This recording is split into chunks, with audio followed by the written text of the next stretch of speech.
ഇന്ന് ഗോതമ്പൊടി ഉപയോഗിച്ചിട്ടുള്ള സമൂസയാണ് ഉണ്ടാക്കുന്നത്. നമുക്ക് മൈദമാവ് വേണമെന്നൊന്നുമില്ല കേട്ടോ.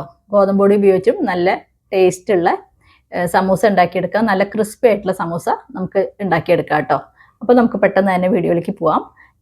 ഞാനിവിടെ സമൂസ ഉണ്ടാക്കാൻ വേണ്ടിയിട്ട് ഒരു 3 കപ്പ്, ഒരു 150 ml കപ്പാണ്, 3 കപ്പ് ഗോതമ്പൊടിയാണ് എടുത്തത്. പിന്നെ 1 ടീസ്പൂൺ അയമോദക നല്ലോണം ഒന്ന് തിരുമ്പിയിട്ട് ചേർത്ത് കൊടുത്തു. ഉപ്പ് 1 സ്പൂൺ ചേർത്ത് കൊടുത്തു. 2 ടേബിൾ സ്പൂണോളം റീഫൈൻഡ് ഓയിൽ ചേർത്ത് കൊടുത്തു. എന്നിട്ട് നന്നായിട്ട് മിക്സ് ചെയ്യുക. അതാ ഈ പരുവത്തിൽ ആവണം കേട്ടോ ആട്ടപ്പൊടി. അതിന് ശേഷം നമ്മൾ അതിലേക്ക് കുറേശ്ശെ വെള്ളം ചേർത്തിട്ട് നല്ല ടൈറ്റായിട്ടുള്ള ആട്ട കുഴച്ചെടുക്കുക. അപ്പോൾ കുറേശ്ശെ വെള്ളം ചേർത്ത് കൊടുത്തിട്ട് ആട്ട നന്നായിട്ട് കുഴച്ചെടുത്തു. ഇനി നമുക്ക് ആട്ട ഒന്ന് കുറച്ച് നേരം അടച്ച് വയ്ക്കാം. മിക്സി എടുത്ത് വെച്ചിട്ടുണ്ട്. അതിലേക്ക് ഒരു വലിയ കഷ്ണം ഇഞ്ചി, 1 പച്ചമുളകും 2 വറ്റൽമുളകും കൂടി ചതച്ചെടുത്തു.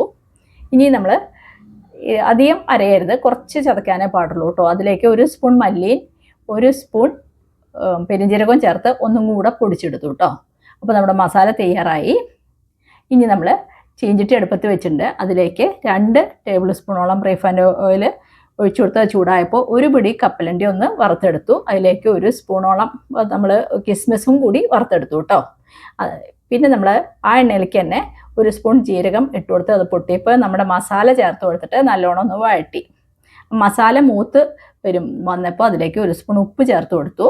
ഇനി നമുക്ക് അതിലേക്ക് ഒരു ടീസ്പൂൺ കായം കൂടി ചേർത്ത് കൊടുക്കാം. കായം ചേർത്ത് കൊടുത്തിട്ട് മസാല നല്ലോണം ഇളക്കി കൊടുക്കുക. അതിലേക്ക് ഗ്രീൻ പീസ് ചേർത്ത് കൊടുത്തു. ഗ്രീൻ പീസ് ഇപ്പോൾ ഉണങ്ങിയതാണെങ്കിൽ ഒന്ന് വേവിച്ച് ചേർത്തോളൂ. നമ്മളൊന്ന് നന്നായിട്ട് വഴറ്റി കൊടുക്കുക.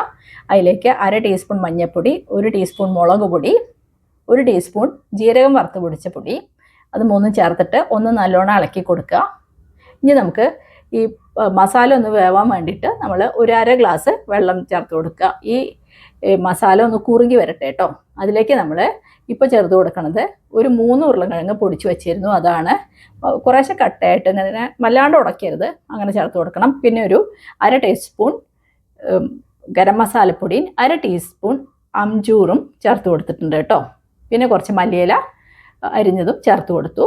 അംചൂർ ഇല്ലെങ്കിൽ കുറച്ച് നാരങ്ങ പിഴിഞ്ഞൊഴിച്ചാൽ മതി. അര നാരങ്ങയില്ലേ, ചെറുനാരങ്ങ. അപ്പോൾ നമ്മുടെ മാവ് ഇവിടെ പാകമായിട്ടുണ്ട്, നല്ല സോഫ്റ്റ് ആയിട്ടുണ്ട്. ഇനി നമുക്ക് ഉണ്ടാക്കാൻ തുടങ്ങാം. ഇതേപോലെ ഓരോ ഉരുളകൾ എടുത്ത് നല്ലോണം കയ്യിൽ നല്ലോണം റോൾ ചെയ്യാം. എന്നിട്ട് നമുക്ക് സാധാരണ നമ്മൾ ചപ്പാത്തി പരത്തണ പോലെ തന്നെ പരത്തിയെടുക്കുക. എന്നിട്ട് അതിന് നടു കത്തി വെച്ചിട്ട് കട്ട് ചെയ്യാം കേട്ടോ. അപ്പോൾ 2 ഷീറ്റായിട്ട് നമുക്ക് കിട്ടും. അപ്പോൾ ഇതിൽ നമുക്ക് 2 സമൂസ ഉണ്ടാക്കാം. അങ്ങനെ ഷീറ്റ് ആദ്യം തയ്യാറാക്കി വെച്ചാൽ നമുക്ക് വളരെ എളുപ്പമാണ് ഉണ്ടാക്കാൻ. ഷീറ്റിൻ്റെ നമ്മൾ കട്ട് ചെയ്ത സൈഡിൽ കുറച്ച് വെള്ളം പുരട്ടി കൊടുക്കുക. എന്നിട്ട് തിരിച്ച് വെച്ചിട്ട് നമ്മൾ കപ്പലിൻ്റെ പൊതിയില്ലേ പണ്ടൊക്കെ, അതേപോലെ പൊതിയുക കേട്ടോ. കടയിലൊക്കെ അതേപോലെ പൊതിഞ്ഞെടുക്കുക. എന്നിട്ട് അതിലേക്ക് നമ്മൾ മസാല ചേർത്ത് കൊടുക്കുക. അപ്പോൾ ഒരുപാട് കൂടുതൽ മസാല ചേർക്കരുത്, അല്ലെങ്കിൽ നമുക്ക് ഒട്ടിക്കാൻ ബുദ്ധിമുട്ടാവും. അപ്പോൾ ഞാൻ വലിയ സ്പൂണിൽ 1 സ്പൂൺ ചേർത്ത് കൊടുത്തു. എന്നിട്ട് വെള്ളം തൊട്ട് നമുക്ക് അത് ഒട്ടിച്ച് പാകമാക്കി എടുക്കണം. അപ്പോൾ നമുക്ക് ഇങ്ങനെ ബാക്കി വരുന്ന ഭാഗം ഇങ്ങനെ ഒന്ന് കോണായിട്ട് മടക്കിയിട്ട് നിങ്ങൾ ഒട്ടിച്ചു കൊടുത്താൽ മതി. അപ്പോൾ നമ്മുടെ സമൂസ നല്ല ഷേപ്പിൽ വരും കേട്ടോ. ഞാൻ കാണിച്ചു തരാം. ഇതേപോലെ ഒട്ടിക്കുക. എന്നിട്ട് മുകളിൽ നിന്നും താഴ്ന്നും എടുത്തിട്ട് വെള്ളം തൊട്ട് നമ്മൾ ഒട്ടിച്ചു കൊടുക്കണം, അല്ലെങ്കിൽ അത് വിട്ടുപോരും. ഇനി ചപ്പാത്തി പലകയെ വെച്ചിട്ട് തന്നെ നമുക്ക് ചെയ്യാം.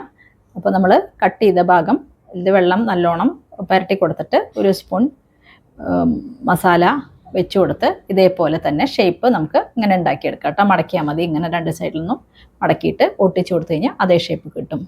അപ്പോൾ എൻ്റെ ചാനൽ ആദ്യമായിട്ട് ആരെയും കാണുന്നുണ്ടെങ്കിൽ അവർ ഒന്ന് സബ്സ്ക്രൈബ് ചെയ്യണം. അതുപോലെ എല്ലാവരും ലൈക്ക് ചെയ്യാനും മറക്കരുത് കേട്ടോ. അപ്പോൾ നമ്മുടെ സമൂസയൊക്കെ തയ്യാറാക്കി വെച്ചതിന് ശേഷം വറുത്തെടുത്താൽ മതി.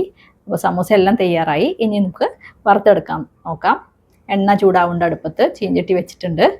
എണ്ണ ഒരുപാടൊന്നും ചൂടാവണ്ട. ഒരുപാട് ചൂടായി കഴിഞ്ഞാൽ കരിഞ്ഞു പോവും. അപ്പോൾ ഒരുവിധം ചൂടാവുമ്പോൾ നിങ്ങൾ സമൂസ ഇട്ട് കൊടുക്കുക. അതിൻ്റെ ഒരു ഭാഗം ആയതിന് ശേഷം മറിച്ചിടുക. ഇപ്പോൾ നമ്മുടെ സമൂസയുടെ ഒരു ഭാഗം വെന്ത് കഴിഞ്ഞു. ഞാൻ 3ഉം മറിച്ചിട്ടു. ഇനി ഒരു ഗോൾഡൻ ബ്രൗൺ ആവുന്ന വരെ നമ്മൾ അത് നന്നായിട്ട് വേവിച്ച് മുരിഞ്ഞ ശേഷം നമുക്കത് വാങ്ങിയെടുക്കാം കേട്ടോ. അപ്പോൾ എല്ലാം ഗോൾഡൻ ബ്രൗൺ ആയി ഞാൻ വാങ്ങിയെടുക്കുകയാണ്. അപ്പോൾ ഒരു പുതിയ വീഡിയോ ആയിട്ട് നമുക്ക് അടുത്ത് തന്നെ കാണാം. Thank you.